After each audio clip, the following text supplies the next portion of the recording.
మీ అందరు తెలిసిందే యువగలం పాదయాత్ర చేశాను. 3132 కిలోమీటర్లు నేను నడిచాను. ఈ ఆలోచన నాకు యువగలం పాదయాత్ర నుంచి మొదలైంది. మీరు ఒక్కసారి కానీ మా స్పీచ్లు కూడా మీరు చూస్తుంటే, నా స్పీచ్ చూస్తుంటే నేను పదే పదే చెప్పేవాడిని.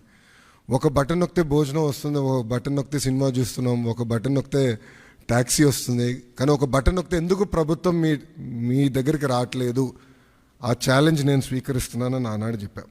అందుకే ఈరోజు మన మిత్ర ప్రజల చేతిలోనే ప్రభుత్వం, ప్రజల చేతిలో పాలన, మాది ప్రజాప్రభుత్వం, ఈ నినాదంతో ఈరోజు ఇది మేము ప్రారంభించడం జరుగుతుంది.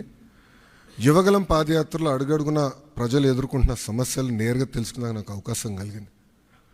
పొద్దున నేను బస్ దిగి పాదయాత్ర ప్రారంభించిన దగ్గర నుంచి మళ్ళీ తిరిగి బస్ ఎక్కే వరకు ప్రజలతో ఉన్న, కార్యకర్తలతో ఉన్న, నాయకులతో ఉన్న.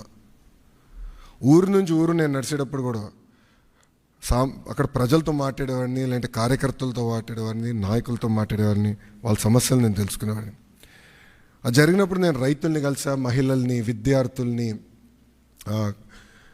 కుల వృత్తుల వాళ్ళని కూడా కలుస్తాం జరిగింది.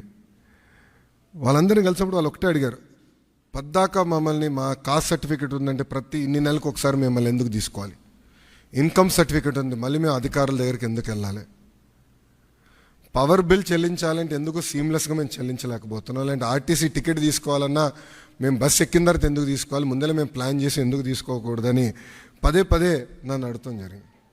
ఇంతేకాకుండా మీరు చూస్తే గత 5 సంవత్సరాల పరిపాలనలో నేను అనేక సందర్భాల్లో సర్టిఫికెట్ రానికుండా చేసిన పరిస్థితులు చూసాం. అంటే అది చూసిన తర్వాత ఎందుకు అట్లా ఉండాలి.